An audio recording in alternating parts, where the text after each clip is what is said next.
Please welcome. This season, I am deciding to turn up the fun factor a little bit. So I'm going to start with some fun questions, okay? Oh, wow. I wasn't prepared for that. Oh, this is a tough one. Okay, I'm not ready for that, but let's do it. Teach us something in your native language. Shakar, it means thank you. Kel okay. Ken means everything. How are you? What's up? Dobar den. Fikr na kar, shukr kar.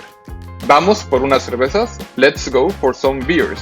I'm not going to try to say that. I'll completely butcher it. In the past, I was so embarrassed of it. I was so like, why are you speaking to me in Hindi? Why are you speaking to me in Gujarati? Speak to me in English. What's going on here?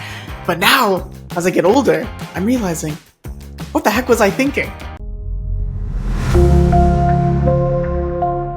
When students and international talents come over here, they come with a lot of hope, a lot of aspirations that, Canada is the dream and I'm going to come over here, I'm going to settle quickly, I'm going to have a good education, good job in the fastest possible time. But guess what? That rarely happens. I thought we would get into a system that is more welcoming for international students and immigrants, but I have found that is not the case. Everything is harder for international students. First, there is a survival mode, right? Then there is an acclimatization mode, and then there is probably an adjustment and a growth mode. I need to learn a new language. I need to study again. I need to take care of my family. I need to do all of these things. I'm still, trying to get a grip on the accent. Or there's still so much work that I got to do to justify my place here. So I'm not Canadian enough. That concern of being othered is very real for immigrants. Almost 1.5 years and 2 years to find jobs similar to what I used to have, either with their education, with the experience that I have, international experience already, and Canadian experience. International talent are the most adaptable, they are the most courageous, and they're the most resilient talent out there. The actual system is not aligned to welcome people. It's quite the opposite. To benefit from people who are coming from across the world, bringing their skills and experience and all that, but to somehow just not consider those elements in your policies, both at the country level, at the company level, at all levels, is just not okay, I think, past a point. I'm happy to take in all the information, happy to listen, give me the advice, give me the resources, give me whatever I need. But at the end of the day, I have to deal with the consequences of those actions that I make. God will never put you in places where He knows that you won't be able to handle this. I'll go out for an interview, for example, and then they'll say, oh, your English is really, how come you speak really good English? I'm surprised that people still say that. Sometimes I felt that it's kind of maybe weakness. Maybe that's something that prevent me to get a good job when they saw my accent.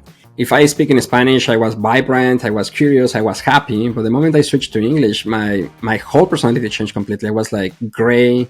I was not sure. It started seeping into the way that I conducted myself with people around me. It was almost like trying to become perfect at pronouncing certain words that we were taught to pronounce differently. We need to wear that as a crown. We need to wear our accent, like this is who we are. Your accent is yours. It tells a story. It's something you bring with you, something you grew up with. The best way to live life is to just be authentic. People like us who do have an accent, not only Indians, I'm talking about anybody who come with an accent to a foreign land, this space is for them. This one quick segment I have added in this season, it's called Know Your Host, where I let my guests ask me any question they might have. I love this part. No tough questions, please. Let me put on my podcast mask. Let's do this. Okay, so what was your experience in Canada, like when you first came here? That might take another episode. My second question would be... Oh, there's another one. I thought there's only one. I would say that Universe took me or chose me as an agent to have these conversations and put the stories out.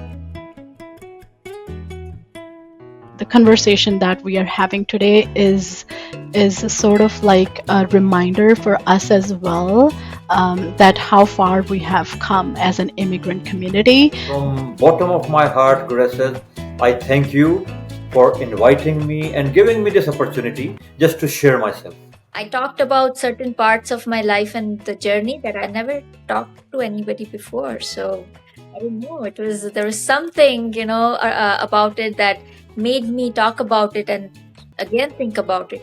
I have never shared so many different things I talk with you. I felt therapeutic in a way. It's been a different spin to it, which has been really cool. The podcast has totally over-delivered. It's quite a holistic experience. And provide a safe space in which I might have actually overshared. You bring out the best in people. My Thick Accent Podcast, new episode every Thursday on your favorite streaming platform.